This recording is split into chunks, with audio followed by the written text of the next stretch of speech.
Let me just start with first the definition. I know it's boring, but really we need to know what we are talking about. So let me start with the definition of what I mean and what is meant by global inequality. Global obviously means that it covers the entire world.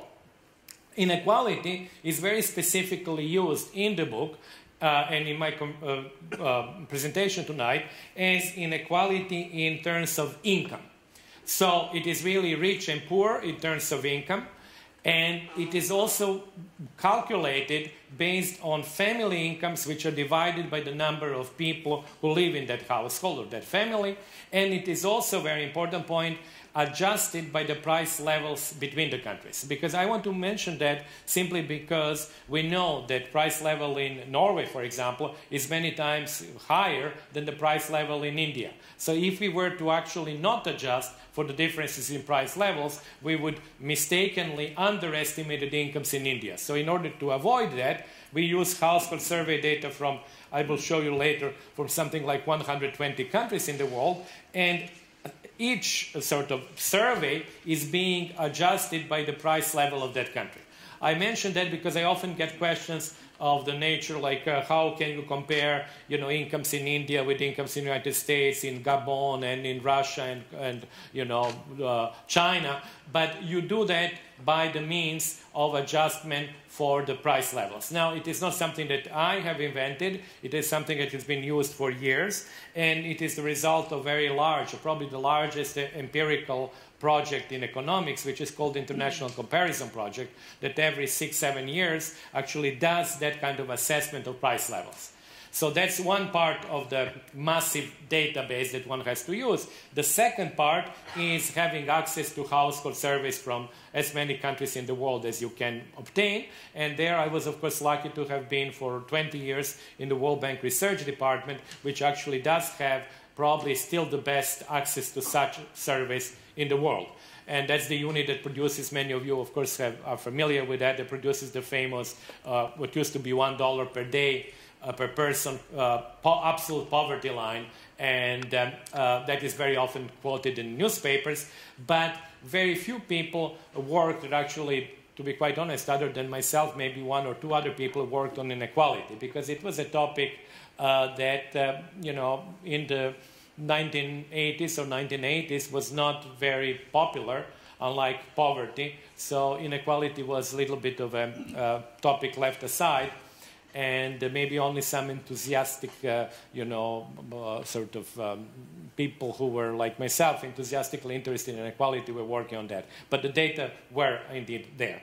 So this is for the definitions. Now, when you take this global inequality, you can divide it, strictly speaking, into inequality within countries and inequalities between countries. And this is going to play quite a role in what I'm discussing today. And to give you an idea what it really means, is that if I were to take this room and divide it into 3 parts, I could calculate inequality within this particular part, where that's second, the central part, and this other part of the room.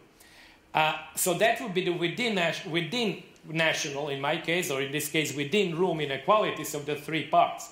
But then there is a second component, which is very important for the world, is that there could be that one group of people is generally richer than the other group of people. So you have to then to take the average income of that group, compare with average income of this group, and compare with average income of this group. So that would be a different sort of a take on inequality. So the first one would be within Netherlands, within the US, within France, and so on, all added up somehow with weights of population.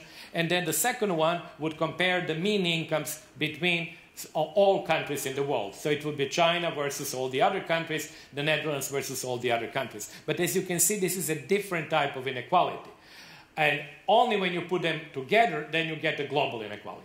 So this is kind of a little bit, maybe, how should I say, a little bit abstract, but I hope in my presentation it will become less so, and it will become more intuitively sort of understandable. Now, let me start with within national inequality. So basically here, in this couple of maybe 4 slides in the beginning, I will not talk about global. I will just talk about what is happening within individual countries.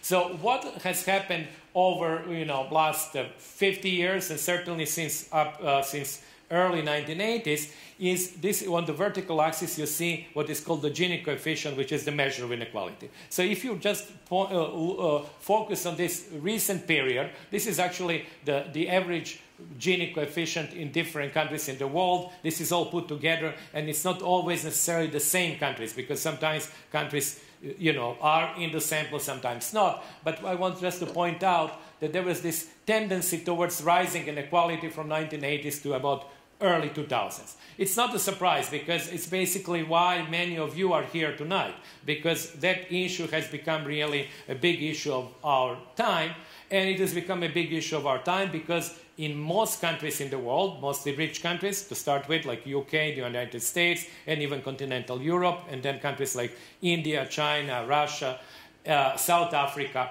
inequality has been on the rise. So this is something that we do know, and it's also interesting that in the most recent period, including the global financial crisis, we don't see that rise anymore. I will talk probably about that in the Q&A part, because we are very aware of inequality now, but actually in the last 7 years or so, we are actually seeing essentially the plateauing of inequality with changes within each nation state in some direction, but not a uniform increase that we have seen in the 1980s and the 1990s.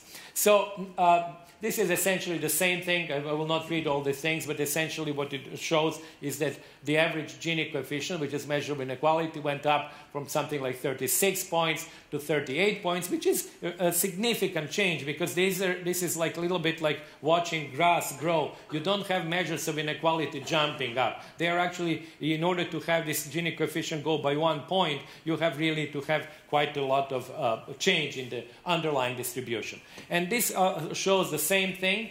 This is actually just a reminder for me when I redo this graph, so it has nothing really with the audience, and unfortunately I don't know how to place it in a more elegant way, but it's essentially a code for me not to have to reinvent each graph on an annual basis, but what it does, actually, it shows you the countries that are above this line are the countries with an increase in inequality over the last, 15 or 20 years. And you would recognize them, of course, they are also, the size of the dot represents the size of population. So what actually this graph tends to show, and the objective is to show you that it's really large countries like China, India, United States, Nigeria, Russia, and Indonesia also, that have had an increase in inequality. Now, it matters for the global inequality more that large countries are becoming more unequal. Because if small countries become more unequal, it's an interesting observation, and it's, of course, an important issue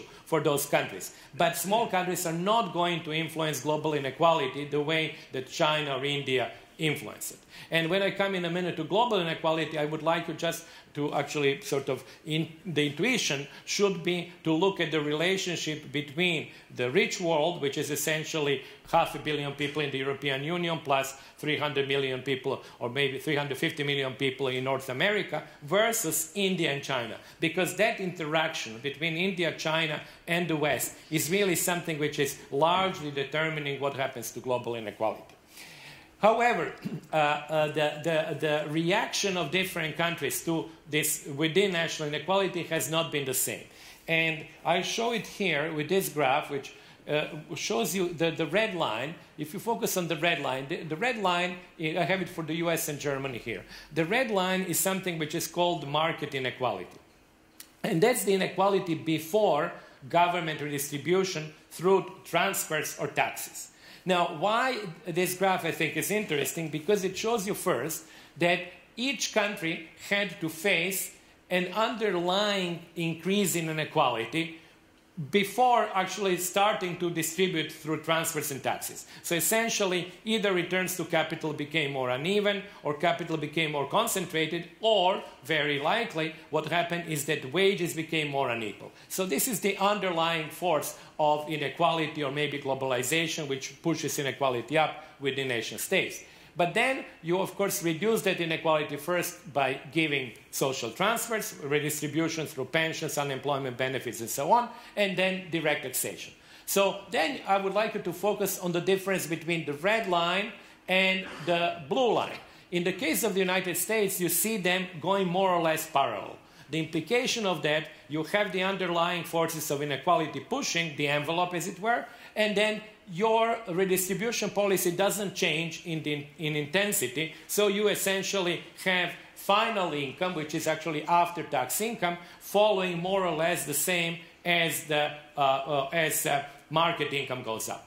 Or you have a different situation illustrated here by Germany, where actually the role of the state becomes more important, so that the blue line does increase, but doesn't increase in step with the increase of the red line. So that's essentially the message that the countries themselves, although they are sort of facing similar forces of globalization and underlying increase of inequality, do have a policy space. So it is not all predetermined simply by technological change and globalization. Sometimes I'm being sort of accused that actually I privilege the explanation of globalization, and I still believe that globalization was the key factor, and maybe during the Q&A I would have a chance to explain why I believe globalization was so important.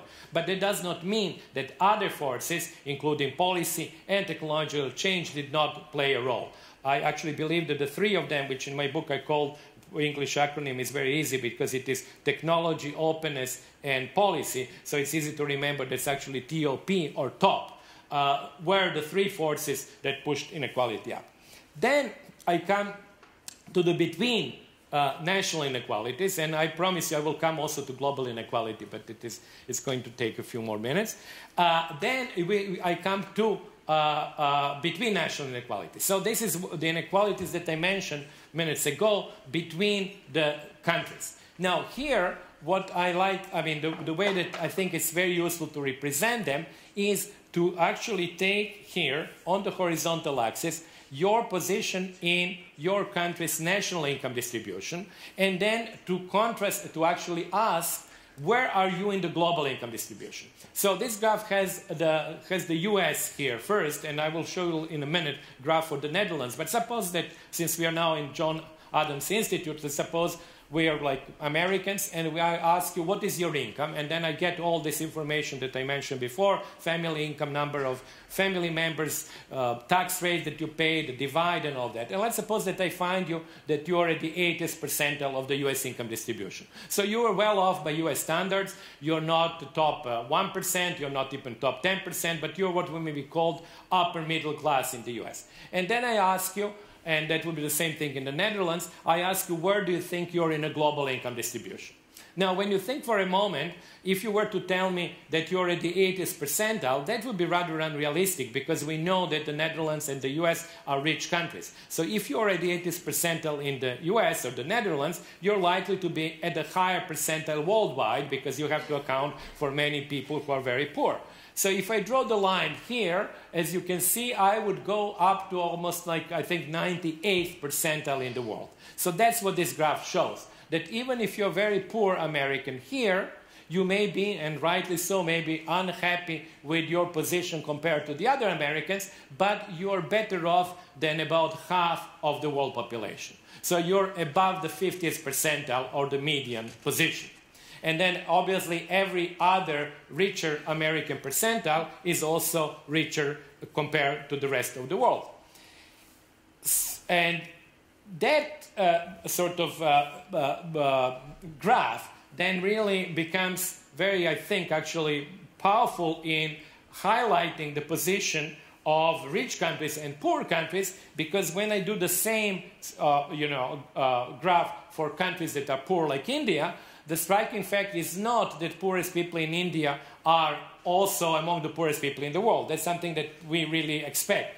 The striking fact is that actually even people who are at the 80th percentile in India may be relatively poor compared to the Western standards. And I want to highlight this fact because when we discuss inequality within nation states in the West, we are really talking about what is happening in the top 20 to 30% of the world population. So there are practically no people, that is sufficient numbers in rich countries in the West who are part of the bottom 70% of the people in the world. So really talking about income distribution, globally speaking, really about the top. And I'll show you very briefly a few other countries. For example, this is China, that, as you can see, is obviously at every given percentile richer than India. That can be interpreted to mean if you are the 60th percentile in China, well, then you're better off than being at the 60th percentile in India. And as you can see, Chinese median is around, well, it is here actually, Chinese median is around the world median. Now, this is the data from 2008. And what has happened since then is that both India and China have gone up. So this graph would actually, in more recent data, which I'll show in a minute, unfortunately I don't have the data for China, but I will show you the data for India. Actually, everybody in countries that have grown over the last 10 years, everybody has become better off. And what is remarkable there for China, for example, is that if you take the third decile, for example, of China, and you say, okay, these are people who in 1988 were better off than approximately 20% of the world population. Well, now they are better off than 45% of the world population. So what has happened is that the Chinese have sort of leapfrogged over like 1.5 billion of people who were ahead of them. And in that sense, that what I call it, it was the largest reshuffle of incomes since the Industrial Revolution. So it's important to realize that we are really living in a very sort of unique, and to use the Chinese analogy, very interesting times as well, where actually you do have an incredible change in the relative positions of the people in the world. Those who used to be very, very poor have now moved towards the middle. But also some people who were in the middle have slid down, and even some people from the rich countries have actually lost their relative position. And if that kind of development continues, then obviously we would expect more and more of that reshuffle to keep on happening. This is the position of Russia, that it's higher than China, but it is also interesting that if I take China only as urban China, that actually China, the graph would look very much like Russia and be even actually higher than Russia. And finally, this is a country which is very unequal. I could have taken South Africa, where actually you have that country mimic or span the world. You have people who are very poor by world standards living in that country, but you do have a middle class, which is at 70th, 80th% in the world, and you have people in that country also at the global top 1%.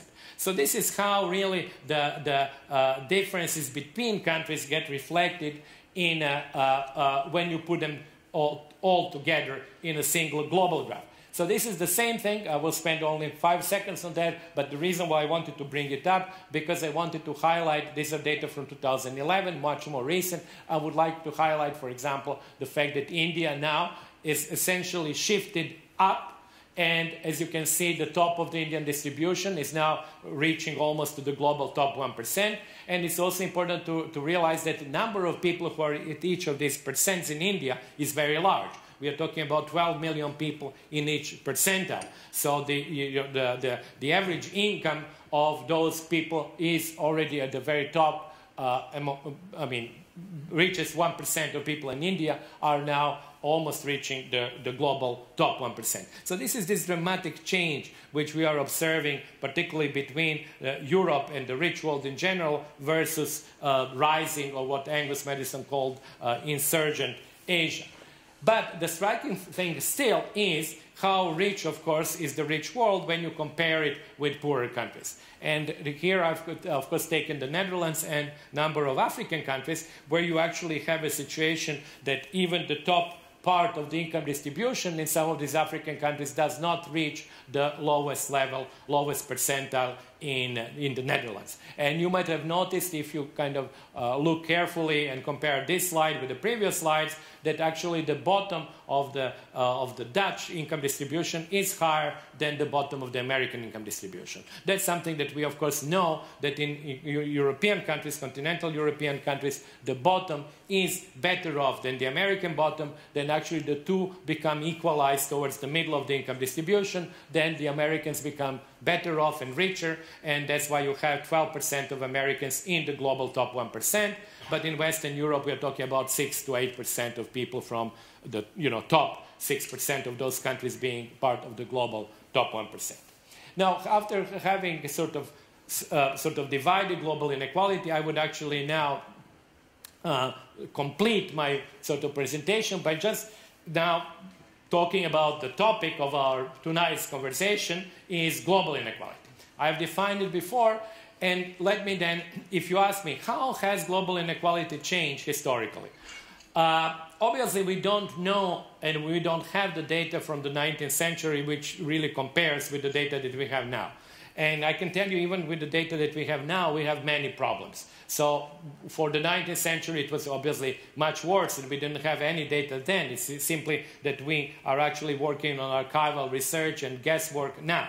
Now, I'm using the blue line. It's from a paper in early 2000 by François Bourguignon and Christian Morisson, who did a paper which is actually a seminal paper in that respect. And what you notice that this is the Gini Coefficient, again, measure of inequality, and here is the time. You notice, of course, that the global inequality has been rising and reached the peak around probably the latter part of the 20th century.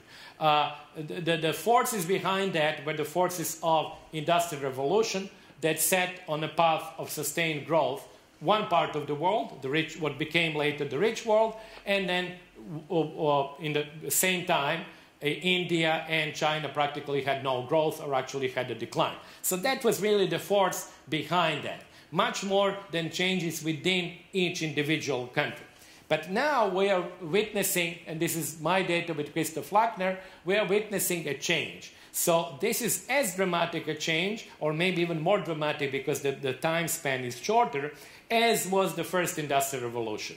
Because we are now having a decline in global inequality, but it's driven by the fact that heretofore poor countries in Asia are now growing much faster and rejoining what you might call something like the global middle class. So we are really, in that sense, in a very, as I mentioned before, very unique period, because we are now having, to some extent, undoing of the first sort of technological revolution. And I will not talk about that now because it's much more discussed in the book. But, you know, to some extent, we are seeing exactly the opposite effects of the first technological or industrial revolution. While the first industrial revolution led, for example, to deindustrialization of India because of much cheaper production of textiles in Western Europe and industrialization of Europe, we are now seeing actually deindustrialization of Europe, industrialization of Asia, and movement of Europe into services. So we are really seeing developments which are to some extent like reflected in a mirror, but they are also reflected in what we see in global income inequality. And that's where I think that this decomposition into between and within becomes very useful. Now, for simplicity, I called within class inequality and between countries location. Why location? Because really your income is largely then determined by where you are born, not necessarily whether you're a rich Dutch person or a poor Dutch person, because if everybody in the Netherlands is relatively rich globally, then really location would be very significant component of global inequality. And the interesting part here is that in the mid-19th century, to the extent that we have the data, as I mentioned, with caveats, lots of caveats about this data, we actually have the situation that about half of global inequality is driven by class, which means within national inequality, and half of that is driven by location.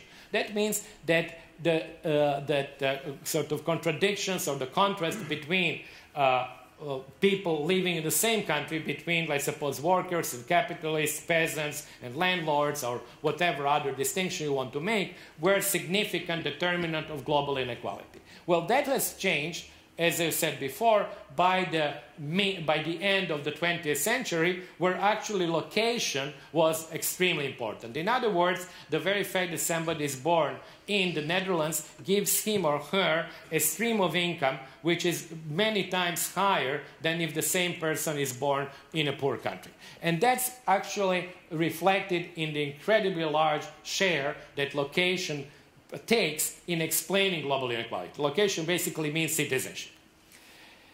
But what is now happening is that with the rise of Asia, that location component is being shrunk.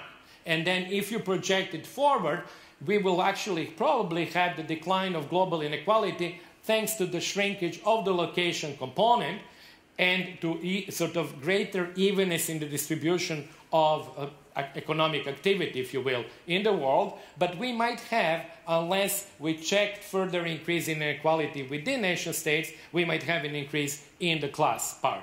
And in that sense, that's why I actually put Marx and Frantz Fanon in the title, because that world here is, although Marx did not know the data, because you know, the data were not, you know, we made up these numbers only 100 years after Marx, but the picture of the world that he had is not wrong at the time when he wrote Das Kapital, because most of half of inequality was inequality due to differences within nation states.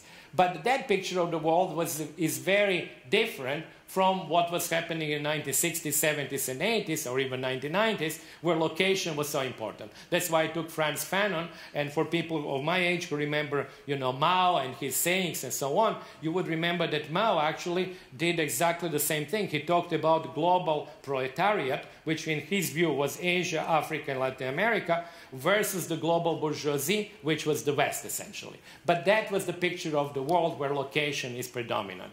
And now we may be moving to a situation which, at the end maybe of the 21st century, might resemble the situation that existed in the 19th century. In terms of inequality, that does not obviously imply that income levels are the same, because nowadays, obviously, they are many times higher. So I will finish then without talking about the technical issues. I would just finish with the, let me just finish with the elephant graph. This is a nice graph, but I've already explained that. I would like to finish with, as Kasper nicely pointed out, the elephant graph. The elephant graph is really, to some extent, the summary of all these changes in a yet different way.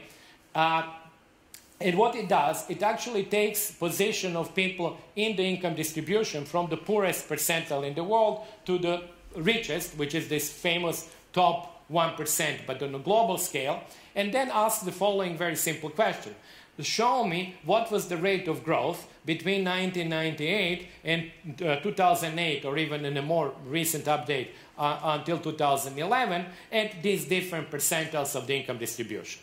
So what we already know from what I said and what your intuition would lead you to believe is that actually, and that was also sort of reflected in the data, is that people who have actually in percentage terms had the largest increases in their real incomes were essentially people from Asia, and I call them, from simplicity here, the China's middle class.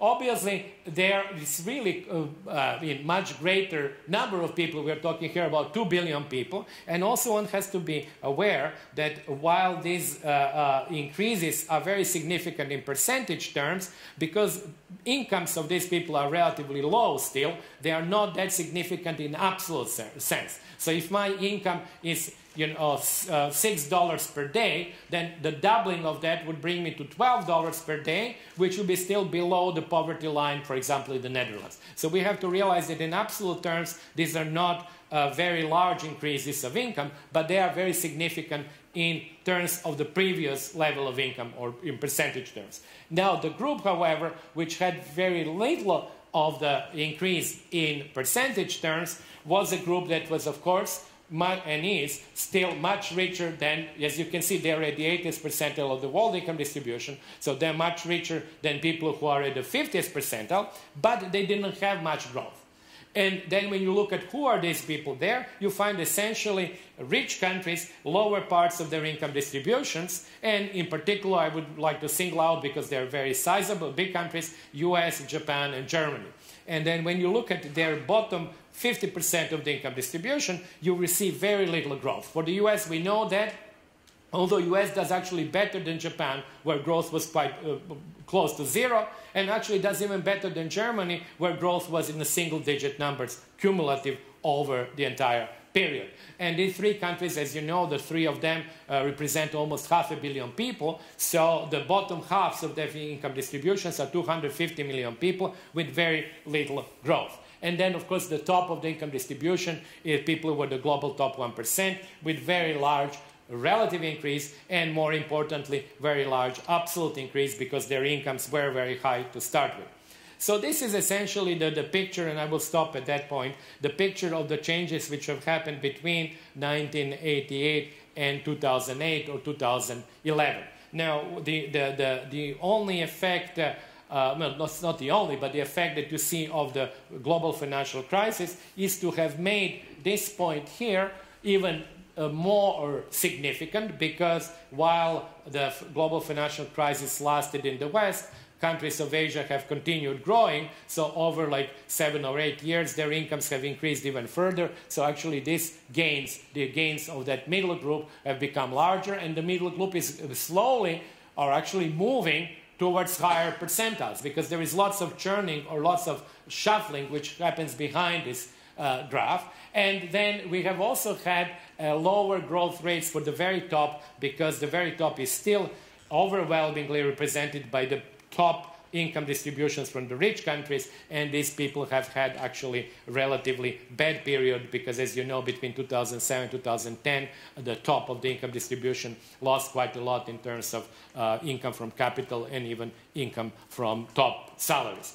So that was some change in the between 2008 to 2011, but the essential features of that are unchanged, and I think these essential features actually are very useful for us, because they give us in a nutshell the picture of, you know, dramatic alternations in economic positions in the world. And obviously, and I will not expand on that because it is pretty clear that it raises the issues of democracy, populism, the role of plutocracy, and the global top 1%. And of course, it highlights a very difficult position of the groups of which are at the 80th percentile of the world income distribution, that they're feeling they're sort of being squeezed between possible competition of significantly poorer people from Asia, but people who are actually whose incomes are increasing, and domestic or national top 1% that is actually doing very well.